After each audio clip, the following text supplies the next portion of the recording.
ধরেন আমি নির্বাচিত হইলাম, নির্বাচিত হওয়ার পরে কিন্তু আমাদের অনেক সুবিধা আছে, আমাদের কিন্তু সুবিধা আছে। আমি বেতন পাবো, আমি প্রায় 1.5 লক্ষ টাকার মতো বেতন পাবো। যদি আল্লাহ নির্বাচিত করে আমার বেতন হবে কত? প্রায় 1.5 লক্ষ টাকা, 91-90 হাজার টাকা বেতন, বাসা ভাড়া, এটা সেটা, ঢাকা শহরে একটা বড় ফ্ল্যাট দিব। এগুলা কার কার কার টাকায়? জনগণের টাকায় না? এরপরে আরো সুবিধা দিবে। সুবিধা হচ্ছে এই যে গাড়ির, রাস্তায় গাড়ি আছে না, এই গাড়ির দাম ধরেন এটা 10 লাখ 12 লাখ টাকা, কিন্তু আপনি কিনতে যান এই গাড়ির দাম 50 লাখ টাকা, কারণ আপনাকে ট্যাক্স দিতে হয়। কি দিতে হয়? ট্যাক্স। কিন্তু এমপিরা গাড়ি কেনার সময় ট্যাক্স লাগে না। তারা কি তা করে জানেননি? ধরেন একটা গাড়ির দাম ধরেন 8 কোটি টাকা, V8 একটা গাড়ি মডেলের, গাড়িটার দাম কত? আপনি কিনতে যাবেন 8 কোটি টাকা লাগবে, কিন্তু আমি যদি এমপি হই আমার লাগবে 2 কোটি টাকা। আমি কি করব? আপনার থেকে আমি 6 কোটি টাকা নিব, নিয়ে গাড়িটা কিনলাম, আমার লাভ কত? কয় টাকা? আর আপনার লাভ কয় টাকা? 2 কোটি। কারণ আপনি কিনতে গেলে লাগতো কত? আর কত বুঝেন না? কেমন বুঝছেন নি? তার মানে আপনার 2 কোটি টাকা লাভ আর আমার 4 কোটি টাকা লাভ। বুঝছেন? আপনি কি আমার সংসদে পাঠান গাড়ি কিনোনের লাগিয়া? গাড়ি কিনোনের লাগিয়া আরো সুবিধা আছে এমপিরা। সুবিধা কি জানেননি? ধরেন এই যে রাস্তাঘাট হয় না, এগুলা ধরেন আমি এটা নিজে একটা কোম্পানি খুলতে পারবো, খুললা এগুলার টেন্ডার আমি নিতে পারবো। আমি না নিলাম, আমার আব্বার নামে খুললাম, আমার চাচার নামে খুললাম, জেডার নামে খুললাম, খুললা আমি কাজ আইবো 100 কোটি টাকা, আগে নিজে রাখবো 60 কোটি টাকা, নিজের বাপের কোম্পানি দিয়ে করাবো, দাদার কোম্পানি দিয়ে করাবো, করাইয়া ওই টাকা কই যাবে? নিজের ঘরে যাবে। আমার কি আপনি এমপি বানাইতেছেন নিজের নামে লাইসেন্স করানোর লাগিয়া? লাইসেন্স করানোর লাগিয়া নিজের নামে লাইসেন্স ডেবিট দ্বারা করছিনি? করছিনি? খোঁজ দিয়ে দেখেন করছিনি? আপনি কি চান আমি সরকার আইয়া নিজের নামে লাইসেন্স করি, কইরা নিজের নামে কাম করি? হ্যাঁ, নিজের নামে গাড়ি কিনি, এটা এলাকা নিয়ে বানাইতেছেন। অনেক সুবিধা আছে। ওই যে এমপি, আমি যে একটা এমপি, বিভিন্ন জায়গায় আমার অনেক সুযোগ সুবিধা দিবে, ব্যবসা করার ক্ষেত্রে আমি অনেক সুযোগ সুবিধা পাবো। এখন এই জিনিসগুলাকে আমরা বন্ধ করে দেবো ইনশাআল্লাহ। আমরা এমপি হওয়ার পরে আল্লাহ যদি তৌফিক দেয়, কোন এমপি ট্যাক্স ফ্রি গাড়ি কিনবে, এই রিচুয়াল আর বাংলাদেশে থাকবে না।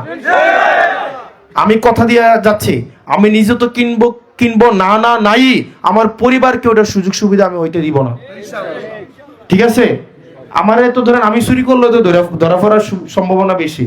ধরেন একটা ফইরে যদি 2 বালতি পানি ঢালেন, তাইলে এটা বোঝা যাবে না? বোঝা যাবে? বোঝা যাবে? অনেকটা বালতির মধ্যে যদি 2 জগ পানি ঢালেন, এটা দেখা যাবে নি? দেখা যাবে নি? কারণ আমার কিছু নাই, এখন এর যদি কিছু হয় এটা দেখা যাইবো? দেখা যাইবো না? দেখা যাবে নি? আমার টিয়া পয়সা কতটুকু আছে, কি আছে, এটা সারা বাংলাদেশ জানে। জানেনিও? আমি চুরি করলে কিন্তু আপনারা ধরবে না, 64 জেলার মানুষ ধরবে। শুধু 64 জেলার মানুষ না, পাশের একটা দেশ। সারাদিন আমি কি করি, কই যাই, কি করি, কই খাই না খাই, এগুলো সারাদিন বৈশা বৈশা এরা গবেষণা করে নিও, করে নিও।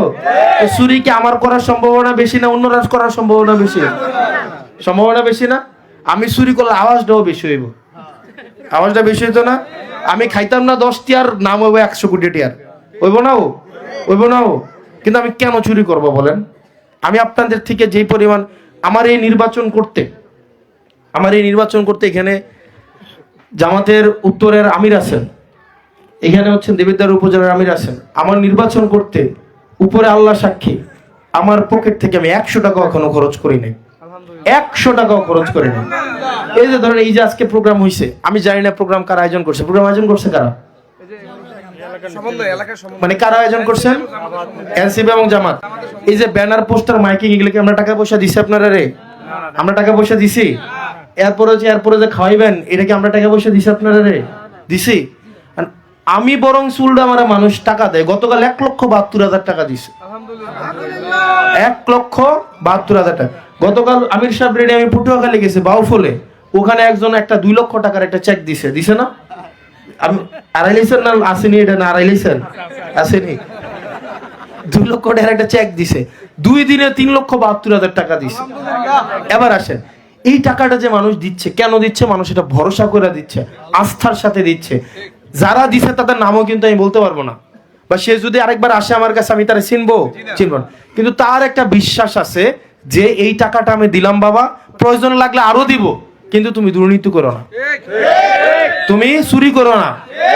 আমরা প্রতারিত হয়েছি আজকে 54 বছর ধরে, আর প্রতারিত হতে চাই না। টাকা লাগলে নির্বাচনের রাজনীতির আমরা দিব, জনগণ দিব, জনগণের টাকা দিয়ে জনগণের জন্য রাজনীতি করো। জনগণের জন্য রাজনীতি করার নামে রাস্তার ইট খুলে খাইয়া ফেলো না। নিজের বাপের নামে নিজের নামে কোম্পানি খুলে বসো না। জনগণের ব্যাংকের টাকাগুলো চুরি করে ফেলো না। জনগণের ব্যাংকের টাকা চুরি করে নিজের সন্তানকে বিদেশে রাখা পড়াশোনা করাইও না। আমার সন্তানের জন্য যে হসপিটালটা আছে, শিক্ষা ব্যবস্থাটা আছে, এটাকে ঠিক করে গড়ে তুলো। এইটাই তো নাকি? এটাই তো নাকি? এটাই তো নাকি? নাকি আর বেশি কিছু? আপনারা আমাকে যে বিশ্বাসটা করছেন, আমি এই বিশ্বাসের আস্থা রাখবো ইনশাআল্লাহ। আমি বিশ্বাস করি, আমি যদি এখান থেকে অর্থের জন্য আমি ঠেকবো না। আমি বিশ্বাস করি এখন যদি আমি চাই যে নির্বাচন করতে আমার এত টাকা লাগবে, এই টাকা লাগবে, আমি ভাবছিলাম অনলাইনে টাকা তুলবো, আমি 31 লাখ টাকার মতো মনে হয় লাগে, আমার 41 লাখ টাকা লাগবে। আমার অলমোস্ট টাকা উঠে গেছে, অলমোস্ট টাকা। আমাকে যে পরিমাণ টাকা মানুষ দিছে, অলমোস্ট টাকা উঠে গেছে। আমি দেখি, হিসাব নিয়ে বসবো, বৈশাখ যে টাকা বাকি থাকবো আপনাদেরকে বলবো আমার এত টাকা বাকি আছে। আপনারা দিবেন না চাইলে? আপনারা দিবেন না চাইলে? জনগণের জন্য যেহেতু রাজনীতি করবো, আপনার জন্য যেহেতু সেবা করব, তো আপনারও তো কিছু দায়িত্ব আছে নাকি? ধরুন আমি যদি কর্মই করতে হয়, আলাদা চাকরি করতে হয়, আলাদা ব্যবসায়ী করতে হয়, তাহলে আমি রাজনীতিটা করব কখন? আপনি আমারে বুঝান। তার মানে আমার দায়িত্ব কে নিতে হবে? কে নিতে হবে? আপনাদেরকে। আর আপনাদের দায়িত্ব নিব কে? আমি। সিম্পল হিসাব, শর্টকাট, মানে সহজ না হিসাবটা? আপনি আমার দায়িত্ব নেবেন, আর আপনাদের দায়িত্ব কে নেবে?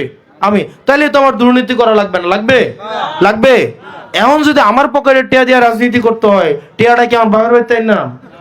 কইতেন নাম? ব্যাংক থেকে চুরি করব, নিজের বাপের নামে কোম্পানি করব, রাস্তার টেন্ডার করব, নিজের কর্মীরা ফাঁসাইয়া চাঁদাবাজি করব, উমুকরে বরাদ্দ দিয়ে দেবো, তুমি 5 লাখ চেয়ারম্যান হইবে না আগামী বছর, 5 লাখ আগামী বছর মেয়র হইবে না, তোমার 20 লাখ আগামী বছর এই ইউনিয়নের চেয়ারম্যান না, 20 লাখ। এরকম করে তখন ভাগ বসাবো। কোন আল্লাহর বান্দা বলতে পারবে দেবিদ্বার একজন মানুষ, এখানে অনেক নেতা কর্মী আছে, কোন আল্লাহর বান্দা বলতে পারবে কারো কাছে 100 টাকা আমি এই পর্যন্ত আনছি বা ফোন দিয়া বলছি আমি যে আমাকে নির্বাচনের জন্য আপনারা টাকা পয়সা দেন বলছি? একজন সাক্ষী দিতে পারবে যে দেবিদ্বারে গত 1.5 বছরে কারো কাছ থেকে 1 কাপ চা কোনো কিছুর বিনিময়ে খাইছি? একজনও বলতে পারবে না। আমি ওপেন বলতে পারি সারা বাংলাদেশকে, শুধুমাত্র দেবিদ্বার না, সারা বাংলাদেশকে বলতে পারি। বিভিন্ন জায়গায় অনলাইনে গুজব টুজব বিভিন্ন ভাবে ছড়ায়, আমি ওপেন চ্যালেঞ্জ দিতে পারি, সাংবাদিক আছে এখানে, মানুষ আছে, সারা বাংলাদেশের যে কোনো একজন ব্যক্তি সামনে এসে বলবে যে আপনি আমার কাছ থেকে একটা দুর্নীতি করছেন। অথবা দুর্নীতি করলে তো হাওয়ার উপরে করে না, হয় ছবি থাকবে, অথবা অডিও থাকবে, না হয় ভিডিও থাকবে, অথবা ব্যক্তি নিজে এসে সাক্ষী দিবে কিনা ও, নাকি হাওয়ার উপরে গায়েবী ভাবে দুর্নীতি হয়? দুর্নীতি কি গায়েবী ভাবে হয়? হয় কি ব্যক্তি নিজে এসে করবো আমার তো টেয়া নিছে নাকি? অথবা একটা অডিও ক্লিপ থাকবে, অথবা ভিডিও থাকবে, অথবা নথিপত্র থাকবে, না হয় সিসিটিভি ফুটেজ থাকবে, কোনো না কোনো ভাবে তো একটা কোনো না কিছু তো থাকবেই নাকি? এবার আসেন চ্যালেঞ্জ, কেউ একটা প্রমাণ উপস্থাপন করেন। Challenge, challenge. এটা ওই আমি স্ট্যাটাস দিছি, ইউটিউবে সার্চ দিলেও পাবে। এখন সেই জায়গা থেকে আমরা চাই, আমি যেহেতু নিজেকে সংবরণ করতেছি, আপনাদের দায়িত্ব কিনা আমার দায়িত্ব নেওয়া? দায়িত্ব কিনা?